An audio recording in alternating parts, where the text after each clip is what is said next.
Because trade connects and connections unite, the world is such a small place after all.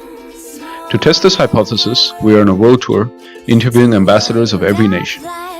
We will talk about trade, business, entrepreneurship, and the mindset of the government and citizens. Now, if I had to go on a world tour, I would be on a yellow caravan.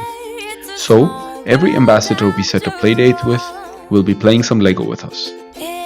At Small World 1, the whole world will get together in a celebration of trade, connections, unity, business, and entrepreneurship. This will be symbolized by the yellow caravan we will all construct together. Welcome back, everybody. Today we're in the Embassy of Uganda in Brussels. Madam Ambassador, thank you very much for having us here. Thank you, Mr. Sheikh. If you can tell us a little bit about yourself, please. Yes, my name is Mirjam Blaak, and I'm the ambassador accredited to the Benelux countries. So it was Belgium, Netherlands, Luxembourg, and the European Union. Fantastic. And of course, all these three countries are also multilateral countries because they have international organizations based there. Mm-hmm. So I would say I have my hands full. and also a fantastic collection of flags of all the places that you represent Uganda to. Of course. To start off with, how has Uganda changed in the last 30 years? Well, it's changed enormously. Okay. I came in 1986, just a few days after the takeover of President Museveni, and nothing worked then. You would go into the industrial area, you would see all the machines, just doing nothing. Some parts had been stolen off, and so there was absolutely no activity. And the problem is, I think it's more difficult to start taking all the scrap out first. It's like a renovation. We are embarking on a renovation of this mission. It's more expensive than buying a new building because renovations are much more costly. And so it is more difficult to start from below zero than when it is to start building a new city like Brasilia or Abuja or anywhere where there's nothing.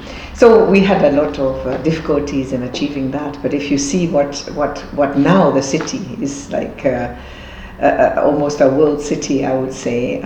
So it's wonderful to see that there are so many activities, commercial activities, so many investments. And that has brought also prosperity to the people. Mm-hmm, mm-hmm. So I would say that it's hardly to be compared to where we were in 1986 as to what is now. It's a buzzing town with people active, and of course we have also had an increase of the population, so there are many more people, also more cars in the city, which brings its own problems. But all in all, it's fantastic. I think we did increase a lot in terms of the poverty levels reduction. We are now, I think, at about 17% of the population that is below poverty level, and I think when we came it was like 75%. Wow. So that's a very interesting statistic. Poverty level went down from 75% to 17%. Yeah. But another statistic I want to talk about is the access to electricity, which is still below 20% of the population at large. What is the government doing about that? A lot, I would like to say. There are a lot of dams being constructed and being built. We started off with the Bujagali Power Dam, which was previously the Owen Falls Dam, which was built in 1953. And that one, of course, we needed to upgrade it, and that has already come into fully functioning. We are building the Karuma Dam, which is going to bring us 600 megawatts of power, and that is going to be commissioned by the end of this year. Mm-hmm. And then we have the Isingiro Dam. That one is going to be commissioned today, of 183 watts by His Excellency the President. Okay. So I think what will happen, of course, we have to first generate more power before distribution can take place. Mm-hmm. And what we also have on rivers in rural areas are these floating devices that are giving hydropower to smaller towns and villages. So it's bringing the people closer to also being able to develop. And then of course we're also developing solar energy. So not only hydro, luckily Uganda is in the fortunate circumstance that we have a lot of water, which is where it's useful to utilize that water to generate electricity.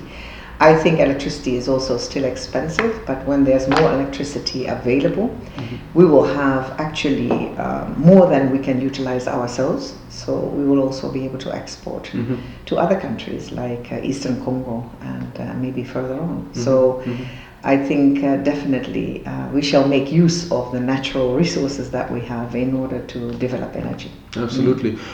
So what Uganda has a lot of is light and water, which is very important for agriculture. So it's got the capacity, according to some statistics, that it can feed all of Africa. What is being done on that front? Well, indeed, agriculture is still, I think, for 78% the backbone of our society, and mostly a lot of farming is done by women.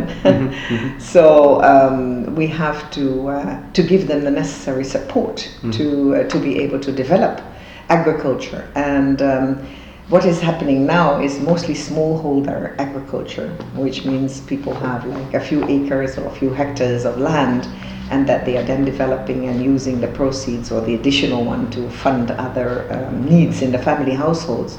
And I think we are also wanting to develop more the cooperatives. So there is a whole cooperative movement that we want to bring back, because we believe that when people are working together like it was in the past, before we had all the disruptions on the political and security sides, that the cooperatives were doing very well in Uganda.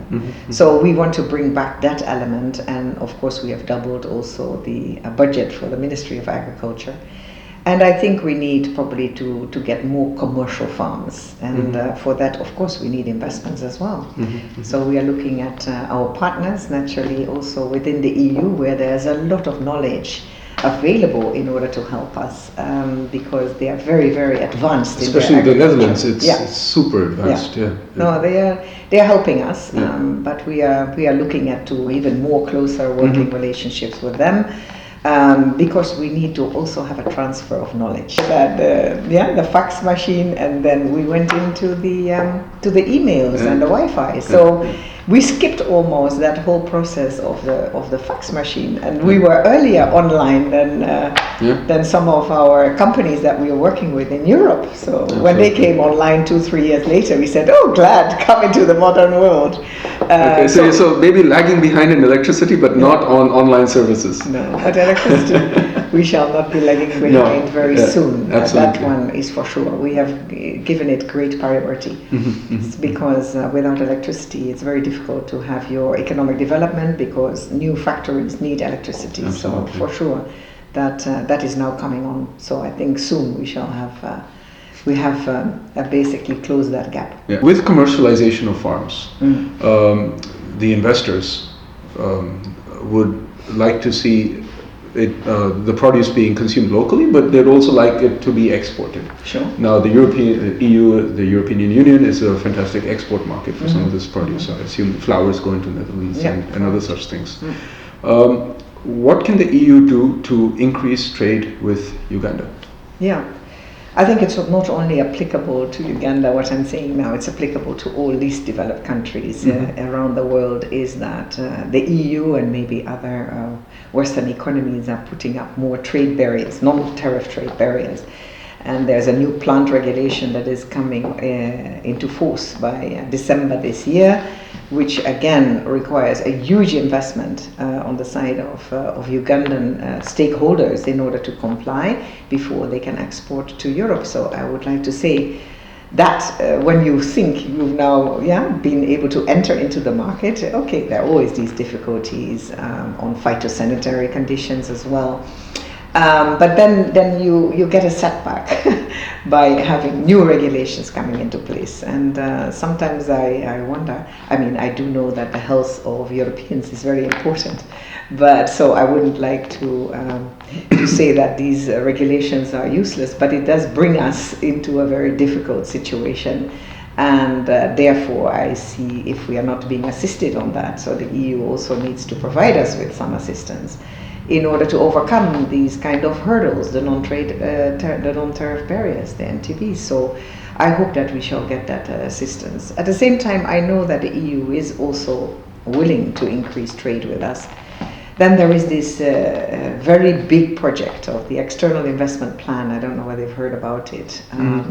Billions of euros are supposed to go in it. And it's been launched like 2 years ago, but you cannot see what is actually on the ground as yet, because the regulations are complicated, sometimes not visible to others.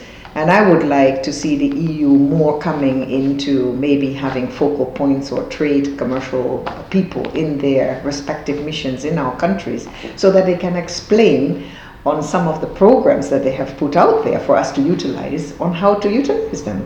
Because it's a huge distance from Uganda to Brussels. We can't know everything that is going on here, and we can't really enter into direct contacts with all the companies. So I think really we need to have a more closer working relationship with the EU on the ground, so that more people can benefit, because we're also sometimes accused of a lack of absorption capacity of all the aid that is being provided. And it is also our task in the mission to ensure that we utilize that aid. But at the same time, it's sometimes very, very complicated. It's like someone saying that, what you want is in a building on the other side of the city, but they don't give you a map to get there. So it's a sort of a guiding service or something like this. If there is, then you would be able to reach the destination that I think both parties in this case want.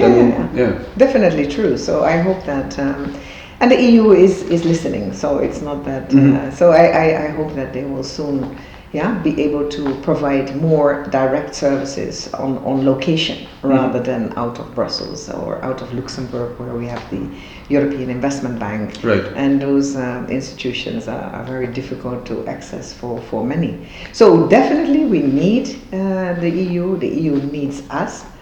And what we also would like to focus on is adding value to our products. We have challenges, of course, population growth. I think one thing that we have really managed to do is educate the people. I think educating people is the road to success in developing an economy. And what we need is more employment. So we need to skill our entrepreneurs in those areas where they. With education, value creation just comes. I mean, that's the byproduct of education. With Macquarie University and many other universities, we have an enormous turnout per year of graduates. Okay. But we would like them to, of course, get into a lot of projects and opportunities that are there for them. We need to employ them, obviously, as well as the women, especially. So I think the youth is going to give us also many more opportunities, because we have the workforce. So for foreign investors, that's also an opportunity, a workforce that is well educated. What we are now focusing on a lot is vocational training skills. Because you don't want those ones who fall out of the boat in secondary education to be not fully trained. And we do need them. We do skilled laborers in vocational training. Absolutely. So we are focusing on that now as well. So it's going to work. Talking about youth, another thing I read is the age limit on the presidential term was taken away some time back. What was the reason behind that? Well, we feel that I think in many countries there's no age limit for the president. By the way, we didn't only remove the upper limit, but we also increased the lower limit to 35 years of age. We have a president who's still extremely active, highly intelligent, is working so much, that I think he's doing a great job still. So if the people of Uganda would like him to continue as their president, I think then he should not be hindered by an age limit, because he's a vibrant person with enormous skills, charisma, and that can lead the country. Look at all the economic achievements that we have had are basically due to him. So, and I think bringing peace and security in a country that was so much marred by insecurity, by regimes that we're not really looking at protecting our own people. Lots of human rights violations, people that got killed, people disappeared. And I think this is what our President, Yoweri Museveni, brought to Uganda. Madam Ambassador, governments learn a lot from businesses, but what can businesses learn from government, and in this case, what can businesses learn from the government of Uganda? I think from the very start, the NRM government, National Resistance Movement of President Museveni, had said that government should not be involved in business. Business should be left to the commercial people who are running their show, and if government gets into business, then there may be a conflict of interest. And we divested a lot of the parastatals at the time that were, sort of half government owned, etc., and gave them into private hands, like many of the hotels. There was a whole hotel chain. We all privatized that and put in the hands of individuals who can manage these commercial businesses. And I think, and it's still the case, a government should facilitate trade, and by having policies and regulations that would benefit trade and would at least help to advance. And I think that is what we are doing at the moment. Of course, when you have a bigger project like the dams and railways, and that of course is still somehow have to be dealt with by government in terms of its expenditure and infrastructure. So that is important. So I think a lot of commercial people were happy about these type of policies that were instituted in the early years. And what we've also said, I think one of the first ones, our president stated that we should have a trade instead of aid. Long before this adagio was already also pirated by others. So really, trade is the one that brings us out of our poverty. And aid, yes, we can't say we don't need it, but what we need the aid for is to facilitate the trade. Then again, it will be infrastructural project, it will be the energy, it will be roads, it will be water, it will be that kind of... Just teaching the person to fish and giving him a fish, that sort of old analogy. And I think that is very important. But, another issue, maybe one last one. Please. We also have what is called a presidential round table. Okay. That is regularly held. The president initiated that.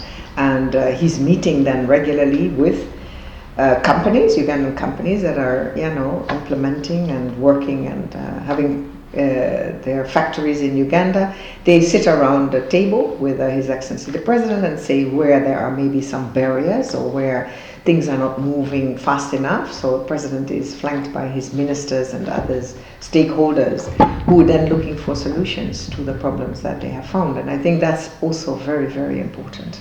That also the companies feel that they are being heard, and that at least, it will also help. It's again a win-win situation. It's both sides. We as government want our companies and our private sector to succeed. And then we can also levy more taxes, and we can have other facilities such as health and education, which is always greatly needed. Fantastic. Madam Ambassador, thank you very much for your time. It was a pleasure. You're very welcome. And good luck. Thank you very much. Thank you so much, Mitten. I have fortunately managed to put the three pieces together, and I hope that it will soon be completed so that you'll go around the world and visit my beautiful country, the Pearl of Africa, Uganda. Thank you so much.